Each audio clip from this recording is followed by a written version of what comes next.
Today on Buy, Build, Ride, we're hoping for a miracle. Because we're bringing this Honda NX250 back from the dead.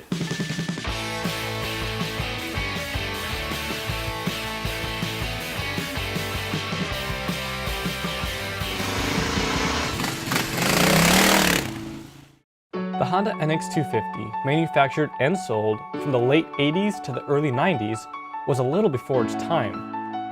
Powered by a 249cc liquid-cooled engine, producing 29 horsepower and 18 foot-pounds of torque, and equipped with a 6-speed transmission, made the NX250 a good commuter bike with some off-road capabilities. I picked this 1988 NX250 up just after the new year, and today, we will be tearing down the carburetor to see if we can give this bike a new life.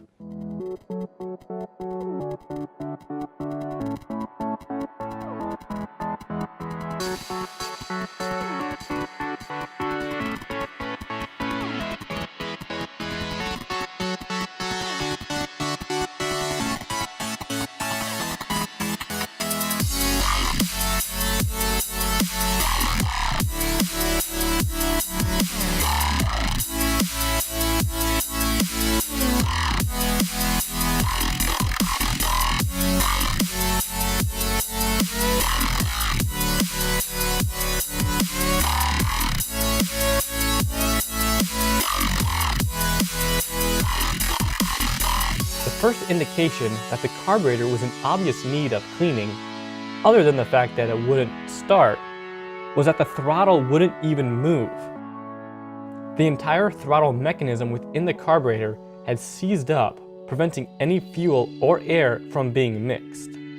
Now, removing the carburetor is typically a pretty straightforward procedure for most of the bikes that we have worked on previously.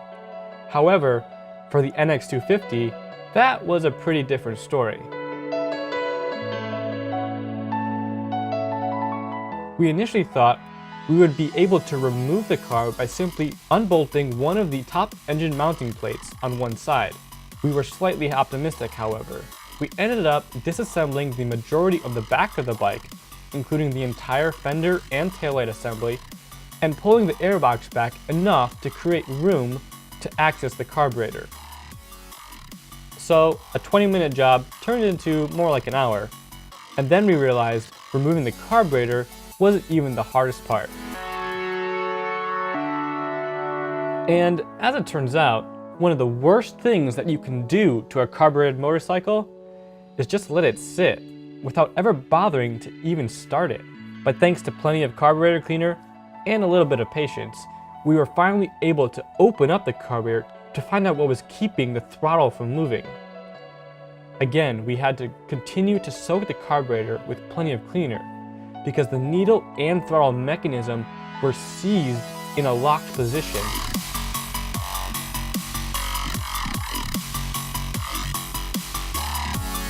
After flushing all the grime and gunk out of the carburetor and doing a final inspection, we were able to put everything back together, reinstall the carburetor, install a new battery, and cross our fingers hoping everything would start right up.